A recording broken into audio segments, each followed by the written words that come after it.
अंतिम यात्रा की अद्भुत कहानी। एक गांव में एक बुजुर्ग आदमी की मौत हो गई। उसके बेटों, सगे संबंधी और गांव वालों ने मिलकर उसके अंतिम यात्रा की तैयारी की। उसकी अर्थी तैयार की गई और उसे शमशान की ओर लेकर जाने लगे। अभी वह कुछ दूर ही पहुँचे थे कि वहाँ पर दूसरे गांव से एक आदमी आया। उसने उस अर्थी को लेकर जा रहे 4 आदमियों में से एक का पैर पकड़ लिया और सबसे कहने लगा कि यह आदमी जो मर चुका है, उसने मुझसे 20 लाख रुपए उधार लिए थे और जब तक मुझे पैसे वापस नहीं मिल जाते, मैं अर्थी को आगे नहीं जाने दूंगा। मृत व्यक्ति के बेटों ने उस आदमी से कहा कि पिताजी ने कभी इस कर्जे के बारे में हमें जिक्र नहीं किया, इसलिए हम तो यह कर्जा नहीं देने वाले।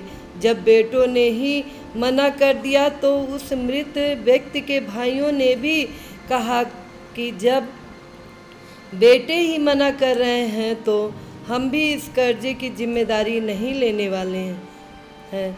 शमशान यात्रा में शामिल कोई भी आदमी पैसे देने के लिए राजी नहीं हुआ। दूसरे गांव से आए उस आदमी ने अर्थी को आगे भी नहीं जाने दिया जब तक कि इस घटना की खबर घर की महिलाओं तक ना पहुंच गई। मरे हुए आदमी को एक बेटी थी। जब उस तक यह खबर पहुंची तो उसने एक पल भी ना सोचते हुए अपने सारे जेवरात और कीमती वस्तुएं लेकर वहां पर पहुंच गई और उस आदमी को वह सारी चीज़ें देते हुए बोली, आप इन चीज़ों को बेचकर पैसे ले लीजिए। अगर कुछ कम पड़ेगा तो वह भी मैं आपको धीरे धीरे लौटा दूंगी, लेकिन मेरे पिताजी की यात्रा को मत रोकिए। इस घटना को देखकर सारे गांव वाले दंग थे।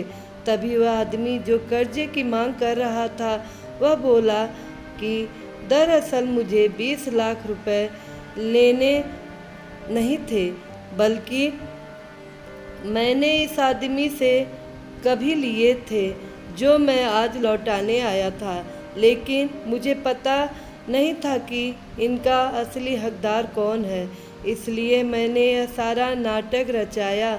मैं जान चुका हूँ कि मरे हुए आदमी का सच्चा हितैषी ना उसके बेटे हैं ना उसका भाई, बल्कि उसकी बेटी है।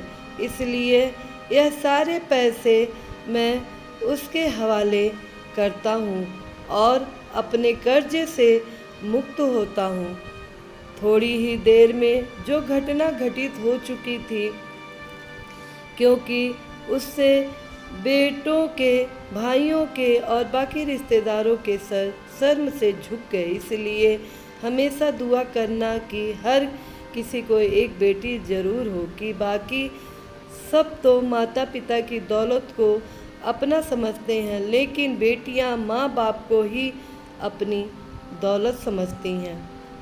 मित्रों, आप सबको कहानी पसंद आई हो तो लाइक कीजिएगा, कमेंट कीजिएगा, ज़्यादा से ज़्यादा शेयर कीजिएगा और हमारे चैनल को सब्सक्राइब कीजिएगा। साथ में बेल आइकन बटन को प्रेस कीजिएगा ताकि हमारे नए वीडियो का नोटिफिकेशन आप तक सबसे पहले पहुँचे। धन्यवाद।